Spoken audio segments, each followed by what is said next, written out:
Kring's retirement brings Hamola up to second and John Banks to third. A short rest, then it's time for the second leg. They're off.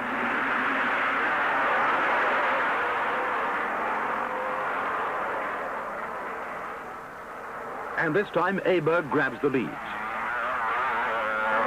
But again, Nicol has made an inspired start. And halfway round the first lap, he lies second. The arena, next time round. The crowd waits to see who'll be first, and it's Nicol. Somewhere in the dust, he's passed Aberg. Nicol pushes on in front. But an exasperated Banks tours home slowly. A flat tyre puts him out.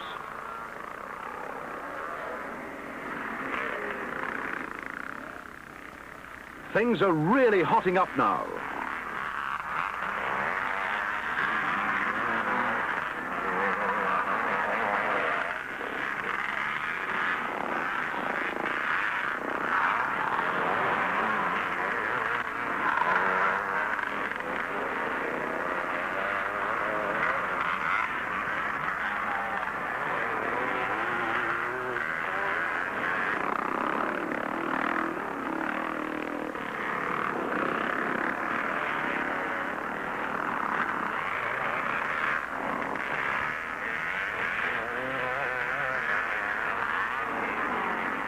Nicol loses the lead to Aberg, and the battle for places grows fiercer.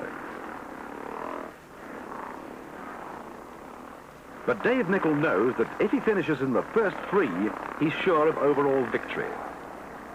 He takes no chances as he completes the course one more time.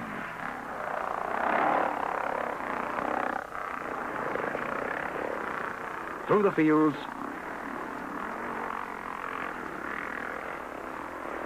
up the hill,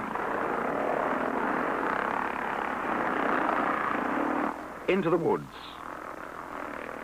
If you're wondering why Nicol is so brilliant today, let's point out that he's 6'4" tall, and thus a mobile periscope able to see right over those dust clouds. And so back to the arena for his first ever Grand Prix victory. A quick wash, and it's a very happy Dave Nicol who salutes the crowd.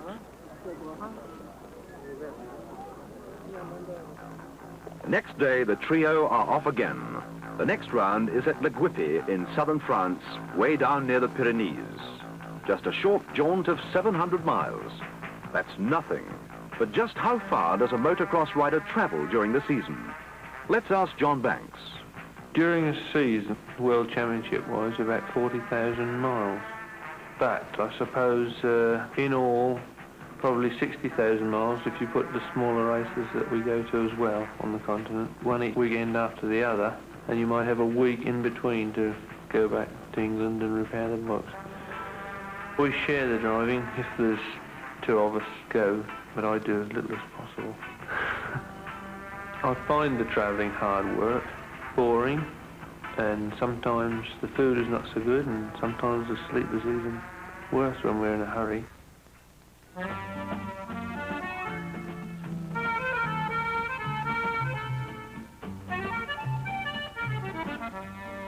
La Guipy, southern France.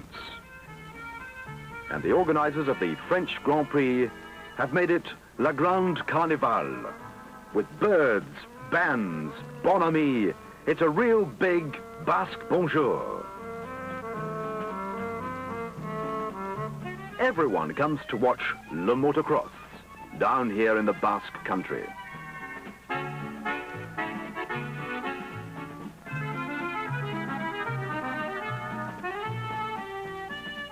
He must be an ex-legionnaire. It's a grand day out for the whole family. Meanwhile, back at the bushes, something stirs. Françoise, Michel, Brigitte, and Fred? Lucky Fred.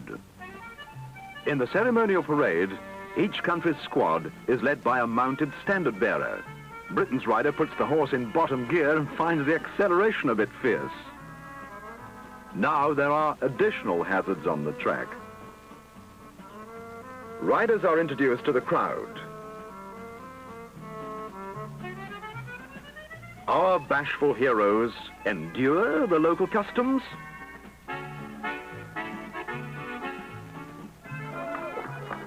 But vive le sport!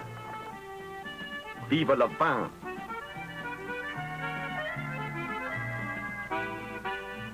.250cc world champion Joël Robert helps John Banks with his bid. The formalities over, it's down to the main business of the day, the race.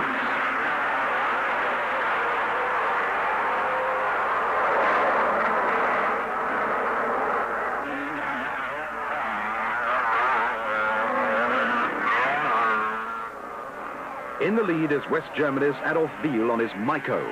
From Banks, Hickman, Aberg, Thoman, Johnson, and Nicol. Pardon, monsieur, but what is the order again? As I was saying, Wiel, Banks, Hickman, Aberg, Thoman, Johnson, and Nicol.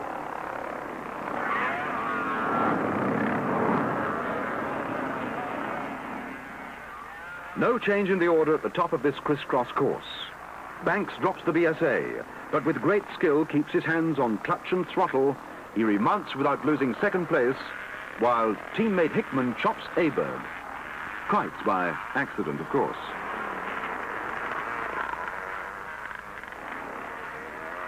Now Banks is closing on Wiel, and Aberg is pressing Hickman very hard. Roger da Costa, going well after a poor start. 29, Jiris Schultz, stalls it at the bottom of a drop. Round the back of the course, Wiel loses a chain. Banks leads, and for a while it's 1-2 for BSA. But Aberg edges past Hickman, so now the main contenders for the title, Banks and Aberg, are once more locked in battle. This is the very essence of motocross, controlling a violent, bucking, bouncing bike at speed.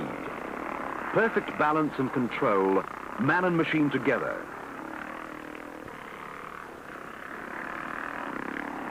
Aberg and Banks are the world's best, and the 30,000 crowd is right in on the action, close enough to breathe the atmosphere.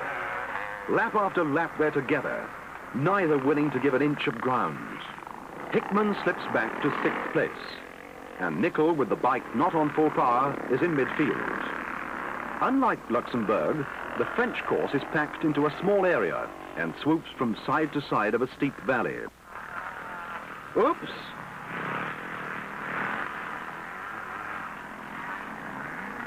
Paul Friedrichs, reigning world champion. Wiel and da Costa. Chris Hammergren. From Bulgaria, Georgi Saravimov. Someone Avimov? Electrical trouble puts out Banks and leaves the way clear for Aberg. With 2 consistent rides, Keith Hickman finishes a fine 4th. Backed up by teammate Dave Nicol. But at the line, Bengt Aberg is the winner.